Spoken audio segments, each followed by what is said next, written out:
ओम श्री परमात्मने नमः। श्रीमद्भगवद्गीतायाम् अथ पंचमोऽध्यायः। जय श्री कृष्ण।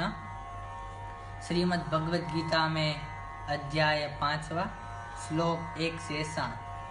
अर्जुन उवाच सन्न्यासं कर्मणा कृष्ण पुनर्योगं च संशसि यच्छ्रेय एतयोरेकं तन्मे ब्रूहि सुनिश्चितम्। श्रीभगवानुवाच सन्न्यासः कर्मयोगश्च निःश्रेयसकरावुभौ तयोस्तु कर्मसन्न्यासात् कर्मयोगो विनश्यते।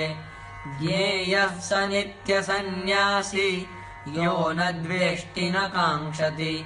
निर्द्वन्द्वो हि महाबाहो सुखं बन्धात् प्रमुच्यते। साङ्ख्ययोगौ पृथक् बालाः प्रवदन्ति न पण्डिताः। एकमप्यास्थितः सम्यग् उभयोर्विन्दते फलम्। यत् साङ्ख्यैः प्राप्यते स्थानं तद्योगैरपि गम्यते।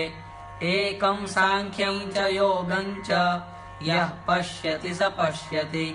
सन्न्यासस्तु महाबाहो दुःखमाप्नोपयोगतः।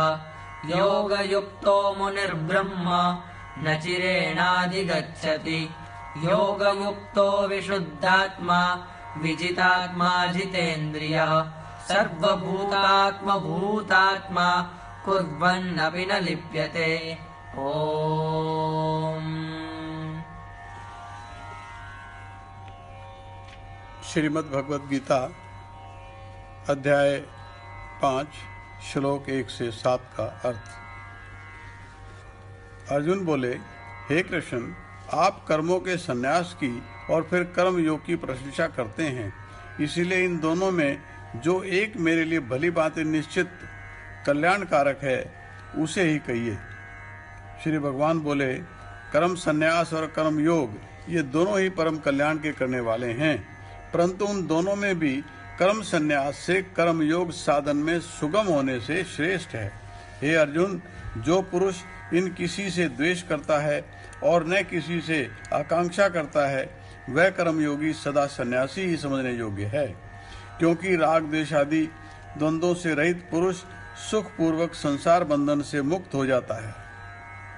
उपयुक्त संन्यास और कर्म योग को मूर्ख लोग पृथक पृथक फल देने वाला कहते हैं, न कि पंडित जन, क्योंकि दोनों में एक भी समक प्रकार से स्थित पुरुष दोनों के फल स्वरूप परमात्मा को प्राप्त होता है। ज्ञान योगी या योगियों द्वारा जो परम धाम प्राप्त किया जाता है, कर्म योगियों द्वारा भी वही प्राप्त किया जाता है। इसलिए जो पुरुष ज्ञान योग और कर्म योग को फल रूप में एक देखता है, वही यथार्थ देखता है।